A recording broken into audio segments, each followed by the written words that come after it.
And welcome back to One-on-One with Nate and Aziz. Hopefully you enjoyed our last philosophical episode we had about the state of high school basketball. Oh, yeah. Yeah, we went off and,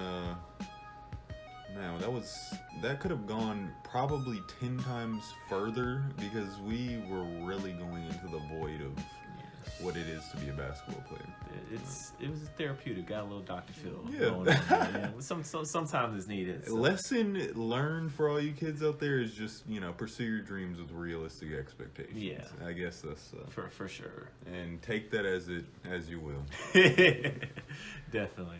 So since we spent all that time somewhat dogging the generation's youth, let's talk about some of the bright spots in the upcoming, just high school basketball in general. So who are some guys that are on your radar for class 2019 and maybe above?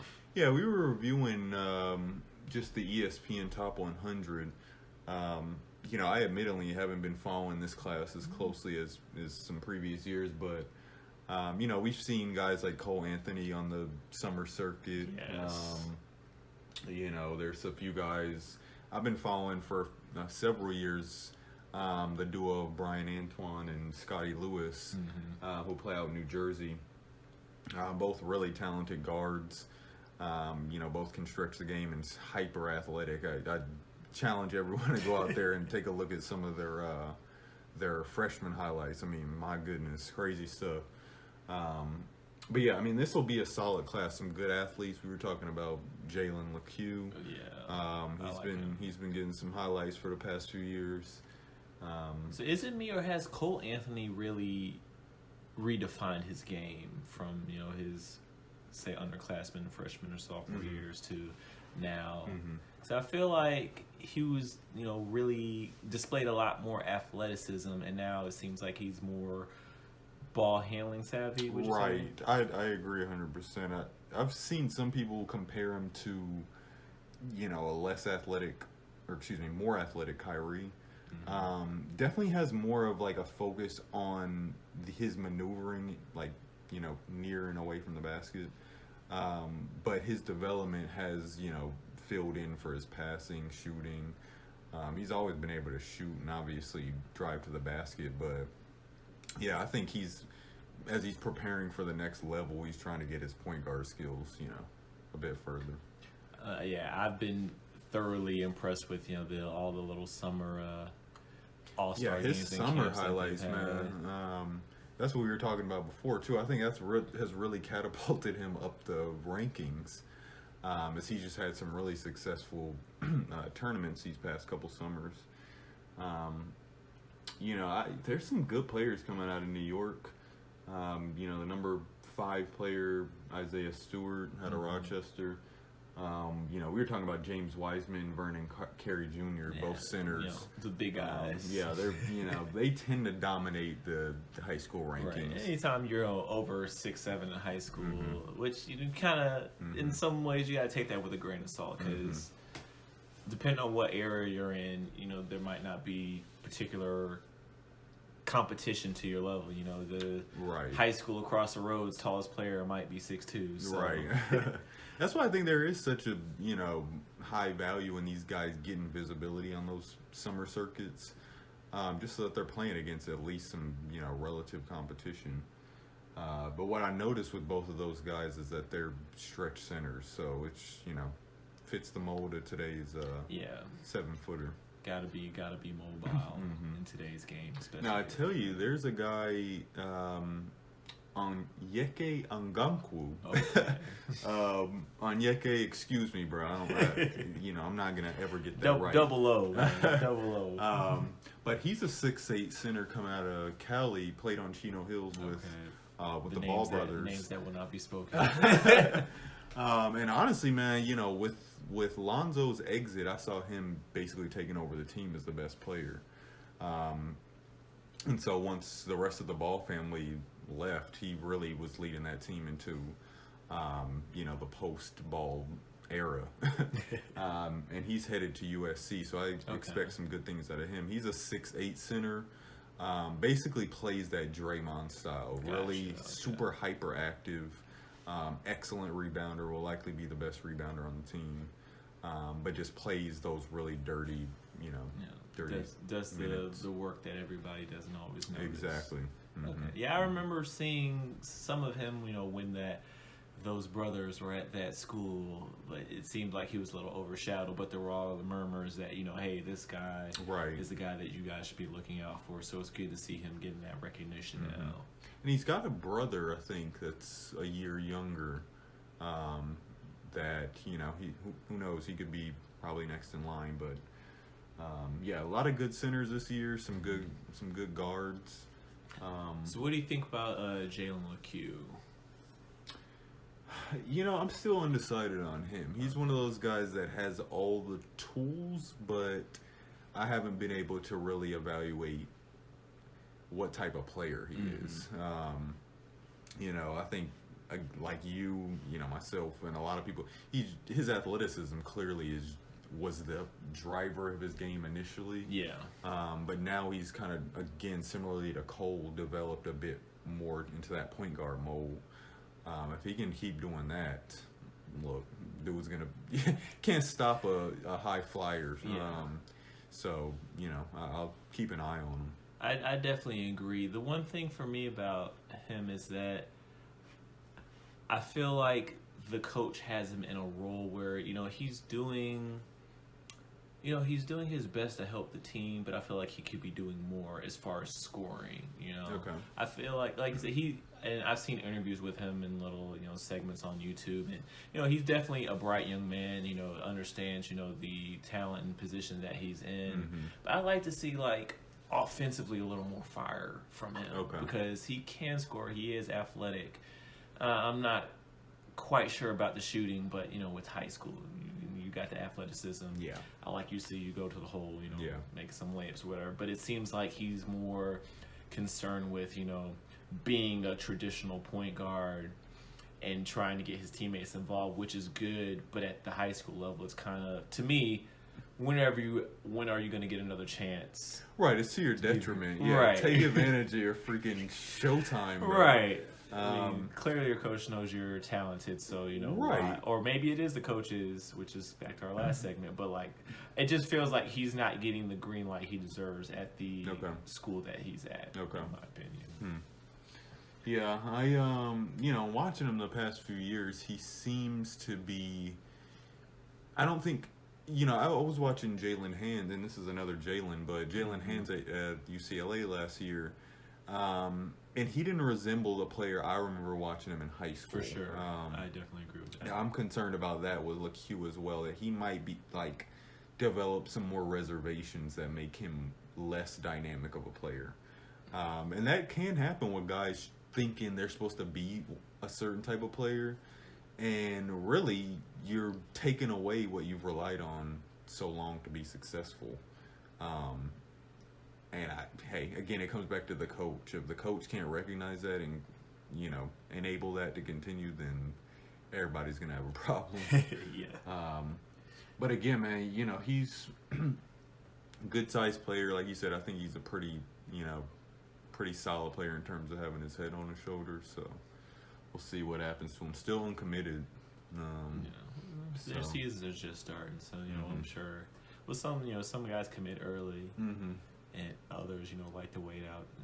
It's got to be an interesting process having people send you letters and send you text messages, giving you Twitter shout-outs and whatnot. So, well, you're trying to use those, bribes up until the last minute, right? How many cars can you get, before the semester's over?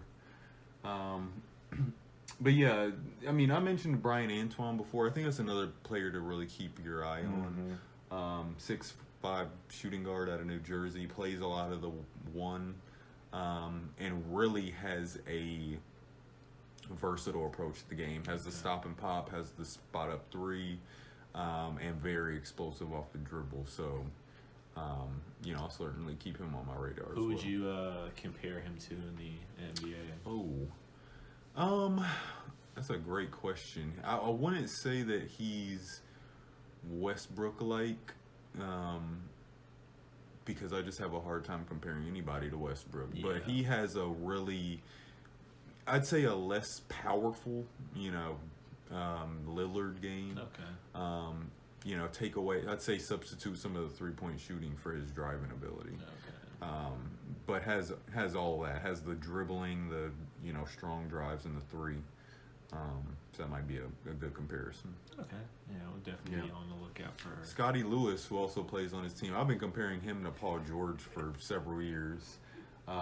Only grew to be about 6'5" as a senior, so that's a bit disappointing. only But 6'5". I know, right? But yeah, lanky, very streaky shooter. Will dunk on all over you. So they've been a really strong combo this year. But yeah, I feel like I've been hearing his name for the last 12 years. Him and Julian Newman. So, right, man, Julian, come on, bruh. I think it's what about community time. college are you committed to by now? It's about time these guys made it to the next level. So we're ready for that. Yeah, anybody else you? Some of the guys I like, and because we're in Georgia, I'm gonna pick some local guys here. Anthony Edwards, he's in the class of 2020, I believe. Okay. He was unranked going into the summer, and now I believe he's ranked 14th in his class. So he just had a monster summer. But I remember watching him play in a tournament, and I want to say it was in December over at Wheeler, and I walked into the gym. And I saw this kid, he's probably about 6'3", 6'4", a nice build frame. And, the game's going on, and just a loose ball, fast break, comes down, monster windmill, like full extension. Really? Throw the ball down, still on the way up. I'm like, who is this kid? And ever since then, I've just been, enamored with his game. He reminds me... I don't want to do comparisons, but he's like a smaller Zion, except for he's better offensively. He has all of the physical tools and athleticism, but he has the offensive game with the shooting to go with it. Okay. So it's just okay. It's a complete player. Yeah, he's just a complete player, and it's not as if, and not to say for Zion, but it's not as if he just relies on his athleticism. He's just one of those guys that knows where to get to his spots on the court. Okay. But even when he can't get to his spots, that athleticism just takes over for us. Yeah. So it's man, he's committed to Georgia. You said? I don't think he's committed yet. He's class of 2020, and with him just jumping on the top 60, I believe it's for the juniors. Those offers are going to come rolling in. I can tell you that absolutely. much. So I really like him as well. Another Georgia guy, B.J. Boston, who plays for Norcross, who looks like the reincarnation of Grant Hill. He's just super lanky, but he's another one of those guys. He's not particularly athletic. I wouldn't say he's really athletic compared to the other guys in his class or just high school basketball in general, but he just has a pro game. He doesn't ever look like he's flustered. He doesn't look like he's in position. He always looks like he's in control. Great shooter. He's got the length, so even with him not being ultra athletic, he can still get to the basket and finish over people. Right. Okay. He's just, I love him. BJ Boston is my favorite high school player right now. Of all time. Right. Putting that on the board right now. BJ Boston, market just legend in the game, bro. The same way Wendell Carter was supposed to go one, the quarter Max Kellerman. that's BJ Boston. Bro, I know what to get you now for your birthday. You got a BJ Boston signature coming your way, man. Remember that. But yeah, I am a huge fan of BJ Boston. I remember, so he played for Norcross, who is one of the perennial public schools in Georgia. Excuse me.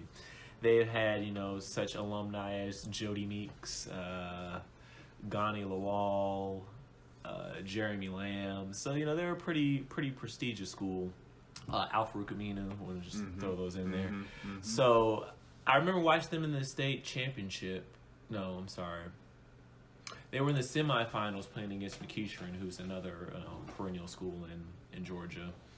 And he didn't play, but looking at the roster, he was the only freshman on the team. And just in warm-ups, you could tell, just his length, the way he was moving. It's okay, this kid, he's got to be talented, especially to be a freshman on this type of team. So when those seniors, I think they had Rashawn Hammonds, who's at Georgia now, and Logan Thomas, he's at Louisville. But they were two big 6'8", 6'9" guys. So once they left, the team kind of became his and a couple other guys, and you just saw him flourish over his past year. And they were so good that they McEachern was a top 10 team in the nation for the majority of the season. And they played Norcross in the quarterfinals of the state playoffs, and Norcross won by 20. Wow. And that just goes to show you, and I believe BJ had 27 points. And, for a team like them who, in the state of Georgia we know about them, but for McEachern to be just nationally ranked to go up against them and just get blown out like that, I feel like really, put him on the map. So, work on that BJ Boston signature. Hey, I'm going to track it down because this guy sounds like a legend in the making. Right. We're in the state of Georgia, so I'm sure we'll see we're gonna have the pleasure of seeing some good games this year. We were talking about he just slipped my tongue. Guy with the dreads that you had seen play last year. Oh, Christian Brown. From Lower Richland, South Carolina. Mm-hmm. Yeah, I like him. He's got a real, not in the sense of athleticism because he is athletic, but he's got a real bouncy game. He does. Yeah, he plays on his toes. Yes. It's like he's always looking for a rebound, even though nobody's shooting the ball yet. But I like the way he moves on the court because it's like he's always ready, to either drive or get his jump shot up. He's got a very quick release, and he just moves well. So yeah, I like Christian Brown. Mm-hmm. What do you think about Cassius? Were you just watching a couple of his highlights? I think 35 was way too low for him to be ranked in the top 100. Okay. Maybe he's falling a little to the seventh Wood syndrome. That's certainly syndrome where you're super athletic, earlier years. But I like Cassius. I feel like he's got a very solid game. Mm-hmm. Athleticism is there, of course, but I feel like it's a lot more than that. He kind of reminds me, but I think could have a trajectory of like Miles Bridges. Okay. Where you got the athleticism, but there's more to the game. You just need to be in a situation where you'll be able to. I was remembering Terrence Ross, who I'm sad to think that has gone somewhere to obscurity. He's in Orlando. But he, especially the summer before he got drafted, or not the summer before he got drafted, the summer which he got drafted. Mm-hmm. He showed me something during those workouts that I hadn't seen at all, which was consistent shooting. Yeah. If that's what Cassius can become, kind of just, I don't know. I hate to see players become like hyper athletic 3-point shooters. That really bothers me for whatever reason. I think that's a surprising thing because a lot of the guys have that. Like I just think about Zach LaVine. Like no one really thought of him as a shooter or thought he had that to his game. Or Terrence Ferguson. Like I remember the first time I saw him putting up 3-pointers. I'm like, wait, where did this? Right. You're supposed to be dunking the ball. Exactly. Yeah. If anything, that actually becomes the best part of their game. Because they get to a certain level and everybody's a freaking athlete, right? But, I don't like necessarily to see players become that because to me that does also hinder the full scope of your development because you just you're an athlete and you're a shooter. But Cassius, in what I do see of him, he has a solid pull-up game, handles. But just the dunking, he's always looking to dunk. So if he stays with that, he's gonna have to figure out other ways to make that work for him. If he's gonna keep an aggressive driving mentality, bro, you gotta either say I'm gonna dunk on everybody or something. Yeah. Or maybe those dunks will turn into athletic finishes. Yeah. Like that's. We talked about that with Zion. Yeah. Zion's a much better layup maker than one would assume because all you see is him dunk. Yeah. Finishing at the basket at any level is a crucial skill and should not be overlooked. No. You do have to put the ball in the basket. I forget about that sometimes. Yeah, that's that's a important thing. You got to put the ball in the basket. That's definitely part of the game. It's not the only part of the game. Not the only part, Not but the it only does part. matter significantly. Yes, Yeah. definitely for sure. All right, man. Well, I think that's all I have for our high school review. I know, going into the season, we'll be much more active in what's been going we're on. still about 2 months away, and like I said, we've got, like I said, Wheeler's perennial powerhouse. From the little guys over at the gym. I've been hearing some rumors of some transfers, which God. that's a We big got thing some to birdies. this game, right? Yeah. So I don't want to speak on anything yet because I don't know if it's official, Right. but we'll have a lot more to cover, when the season starts. So Yeah. we'll definitely be looking forward to that as well. Yeah, as I'm excited. college and the NBA. Mm-hmm. So that's gonna wrap up our show today. Thanks for sticking around with One on One with Nate and Aziz. I'll And be real. we'll catch you on the next one.